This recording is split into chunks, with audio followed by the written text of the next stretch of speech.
So hello everyone. A few flowers short of a flat. I love it. So everybody's been seeing these Facebook videos recently about your 5 last text messages in your phone. Will Smith talks about who lights your fire, all these things. So I'm sitting here and I'm thinking about it, and I said, maybe it's the stuff around you too. So this is my most favorite place right here. A friend of mine stored some stuff there, and she hung it up there, and I haven't moved it since. It's been about 2.5 years. So here's to Jody. It's still up there, Mama. Got some dried foxtail clover and chive flowers. I always keep dried flowers around. It's a thing. Always have, always will. Got some drying roses right there. So I have all this stuff around me, and this is my most favorite place. Let me let this plane go by. So it speaks a lot, but I kind of, as I'm looking at everything, I'm kind of like, but I don't have anything of my family out here. But in my house, it's a different story, of course. There's tons of stuff, tons of pictures, and the kids' artwork and all sorts of stuff, and that's kind of our home. I always want my kids to think that's home. I still have Owen home, but Ian's gone, and Katie and the baby, and when they're there, I want them to think this is home. So there's tons of pictures of them, and I try to make it comfortable. But out here, this is where I fill my bucket. This is all my stuff. This is what makes me feel good. It is a garage, so there's, other stuff around, and then this is my view. I got my fancy pool filling up, my little solar fountain. You can see my kitchen garden over there. By the way, I'm procrastinating. I have to deadhead my front bed really, really bad. I got to get in there and pull some weeds, and it has to be watered. So I got a little work to do. I was just going to do a before and after on that so everybody can see. I'm doing this a lot of the reason because of the Learning Garden. Our students down there are kind of curious about what we got going on, and so I kind of wanted everybody to see and kind of why I did stuff.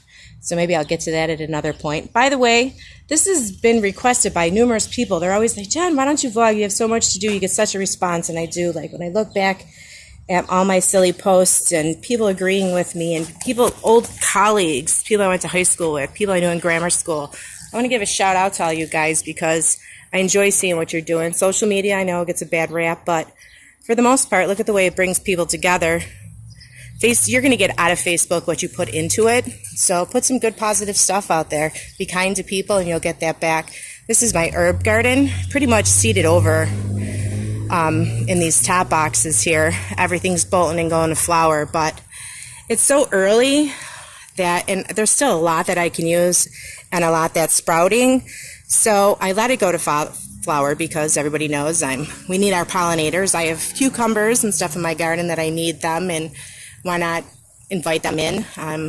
Maybe some of you have seen my pictures of the black swallowtail caterpillars last year. I was super excited about them.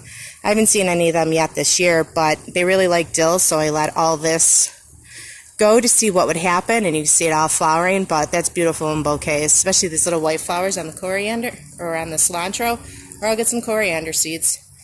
Cut it back. It's already reseeding over. I got some more to go. Why not? Eggplant was tough to find this year. Don't know why the plants. So after I had bought eggplant, we had eggplant in the garden already, and I bought some eggplant. I happened to come across these ghost finger eggplants. So I couldn't pass them up. This is not the ideal spot for them. They're kind of in here until I can find somewhere else to put them. But if you notice, I have some down here in this bed in the shade with some companion flowers, really good super dirt.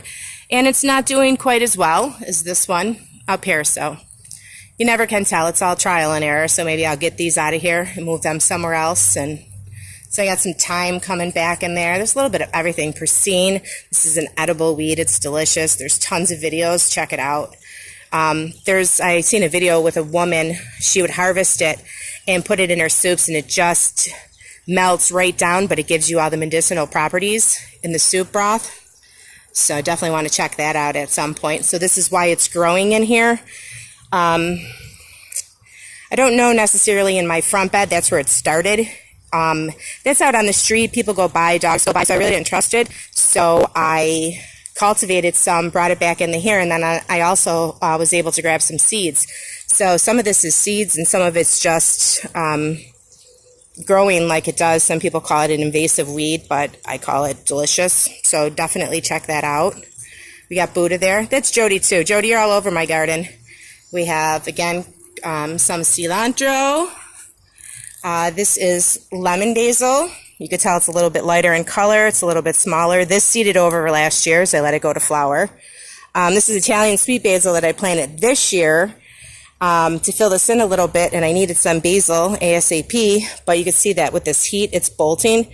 So I'll have to come out here and cut some back. I have a friend who totally respects some good ingredients. I seen him today. Maurice, thanks for stopping down at the Learning Garden. So I'm going to get some stuff together for him. He does a nice job with everything, so I don't have a problem. I like sharing with him. So that is my herb bed that pretty much seed over and did its own thing. This is another little happy place. I did have a fourth one, but I needed something to grow my scarlet kale in. So I moved this one over in the corner. And this is little girl Scarlet. This is Scarlet Elizabeth kale. Not really. It's just Scarlet kale. But I moved it over here, and it seemed to be doing better in a little bit of shade. So, and then we got some Thai basil in here. That is hyssop. Really big into it. Has a beautiful flower. You got a bunch of it at the Learning Garden. I have a bunch of it here. It's an anise flavored herb, but it gets these beautiful spiked flowers. Again, really super nice in flower arrangements. Lay them across a plate. They're absolutely beautiful. So those were kind of, you can see they're still in the pots. Didn't have room, so they kind of got stuck right in there until I had room for them. But this is 6 minutes now, and I still didn't get out front. Oh, well, I'm standing right here. Little ADD. Most of you that know me know that. There's my little scarlet runner beans. We have these down in the garden also, but I just have them in a pod. Started it from seed, threw some extra seeds in there, so it's going pretty good. In a pot, I don't know how much it'll produce, but I thought it would be fun to grow it. And you can see down in there, more cilantro growing. Stuff grows everywhere. All right. Oh, and I'm partial to purple and gold flowers, just saying. Riverside. I'll see you guys later. Thanks. Bye-bye.